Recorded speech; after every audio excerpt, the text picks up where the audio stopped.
अकेले अकेले खाना चाहता था। अरे चुड़ैल दीदी, सारी मिठाई अकेले खा जाओगी क्या? अब थोड़ी मुझे भी दे दो। मिठाई के साथ साथ मैं तो तुझे भी खा जाऊंगी। अरे बाप रे, भागो, इस भुक्कड़ चुड़ैल का कोई भरोसा नहीं। रुक जा, भागता कहाँ है? अरे भागो रे। शामू अपने सर पर पैर रखकर वहां से भाग जाता है। देखते ही देखते अगले कुछ दिनों में पूरे गांव में भूखी चुड़ैल का आतंक कायम हो जाता है। चुड़ैल रोज किसी न किसी के घर से उसका सारा सामान गायब कर देती। धीरे धीरे उस गांव में अनाज की कमी होने लगी। लोग बड़ी मुश्किल से एक वक्त का खाना खा पाते। फिर एक रात गिरधारी सेठ अपनी दुकान बंद करने ही वाला होता है कि तभी अचानक उसे चुड़ैल के हंसने की आवाज सुनाई देती है।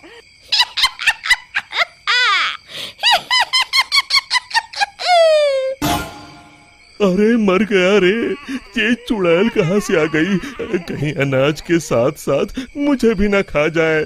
जान है तो जहान है, मुझे अपनी जान बचा के यहाँ से भाग जाना चाहिए। और फिर गिरधारी वहां से भागकर एक पेड़ के पीछे छुप जाता है और उस चुड़ैल को देखने लगता है। तभी चुड़ैल गिरधारी की दुकान के सामने आ जाती है। यहाँ तो बहुत अनाज है, आज तो मजे से खाऊंगी। फिर चुड़ैल गिरधारी की दुकान का सारा अनाज अपने साथ लेकर चली जाती है। हे भगवान, ये पेटू चुड़ैल तो मेरा सारा गोदाम खाली करके चली गई। अगली सुबह शामू गिरधारी सेठ की दुकान में अनाज खरीदने आता है। कैसे हो गिरधारी चाचा?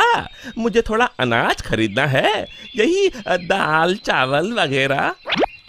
गिरधारी उदास होकर कहता है, अरे शामू, अब क्या बताऊं? कल रात वो भुक्कड़ चुड़ैल मेरे गोदाम से सारा अनाज उठा कर ले गई। अब तुम लोगों को बेचने के लिए मेरे पास बिल्कुल अनाज नहीं है। तभी वहाँ चंपक हलवाई के साथ साथ और भी गांव वाले आ जाते हैं। अरे गिरधारी भाई, क्या बताऊं, कल रात वो चुड़ैल मेरी दुकान पर आकर मेरी सारी मिठाई ले गई। चुड़ैल की तो ऐश है, कितनी मिठाई खा रही है। हे भगवान, कितने दिन बीत गए, मुझे तो मिठाई का एक टुकड़ा भी नसीब नहीं हुआ। मैं तो कहता हूँ इस चुड़ैल को सबक सिखाने के लिए हमें ही कुछ करना पड़ेगा। तभी चंपक कहता है, अरे भाई, तुम बिल्कुल ठीक कहते हो। मैं तो इस चुड़ैल से तंग आ गया हूँ। कल उस चुड़ैल के डर से मैं तो रात भर अपने घर नहीं गया। अरे भाई, इस तरह डरने से काम नहीं चलेगा। हमें मिलकर कोई ऐसा तरीका निकालना होगा कि उस चुड़ैल से हमेशा के लिए मुक्ति मिल जाए। तभी भीड़ में खड़ा हरिया कहता है, भाइयों, अगर मेरी बात मानो तो हमें उस चुड़ैल की कमजोरी का फायदा उठाना चाहिए, और उसकी कमजोरी है खाना। हाँ हाँ, तुमने सही कहा, उसे खाने का लालच देकर फंसाना होगा। उस चुड़ैल को खत्म करने के लिए मेरे पास एक बढ़िया तरकीब है। फिर अगले दिन हरिया चंपक मिठाई वाले से खूब सारी मिठाई बनाने के लिए कहता है। फिर वो तेल के व्यापारी कल्लूमल के यहाँ से बहुत सारे तेल के बड़े बड़े पीपे बैलगाड़ी में लाद कर लाता है। शामू भागता हुआ वीरू के पास आता है और कहता है, ये लो वीरू भैया, आपके कहे अनुसार मैं बहुत सारी मजबूत रस्सियाँ ले आया हूँ। गिरधारी चाचा, हमारे गांव के चौराहे के पास जो सूखा कुआं है, हम उसमें तेल भर देंगे और फिर उसके ऊपर बहुत सारी मिठाई कुछ पीपों में भरकर रस्सी से बांधकर कुएं के अंदर लटका देंगे। मिठाई का लालच चुड़ैल को कुएं के अंदर जाने के लिए मजबूर कर देगा, और फिर जैसे ही चुड़ैल कुएं के अंदर जाएगी, हम सब कुएं के अंदर तेल में जलती हुई मशाल फेंक के उसमें आग लगा देंगे, और फिर वो चुड़ैल उस आग में जल के खत्म हो जाएगी। फिर उसी शाम सभी गांव वाले बिल्कुल वैसा ही करते हैं। और फिर जलती हुई मशाल लेकर सब पेड़ के पीछे छिप जाते हैं। इतनी सारी मिठाई की खुशबू चुड़ैल को उस कुएं के पास खींच लाती है। इतनी अच्छी मिठाई की खुशबू कहाँ से आ रही है? तभी उसकी नजर कुएं के अंदर लटक रहे मिठाई के बड़े-बड़े पीपों पर पड़ती है। अरे वाह, इतनी सारी मिठाई!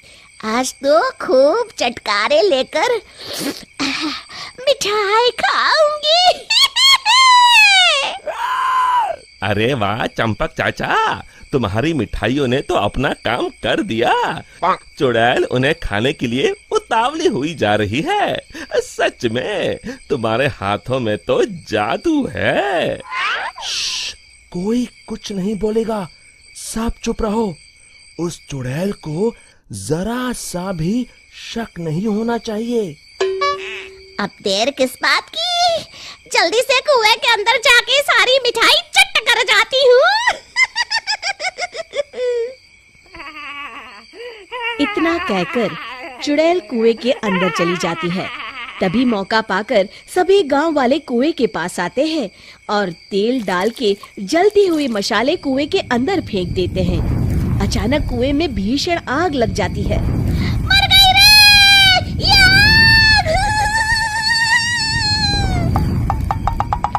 चुड़ैल ऊपर दिखती है, उसे सभी गांव वाले दिखाई देते हैं। मेरे साथ धोखा! मर गई! और इस तरह गांव वालों ने अपनी सूझबूझ से उस चुड़ैल का अंत किया। शिक्षा, केवल बुद्धिमानी से ही हम हर जंग को जीत सकते हैं।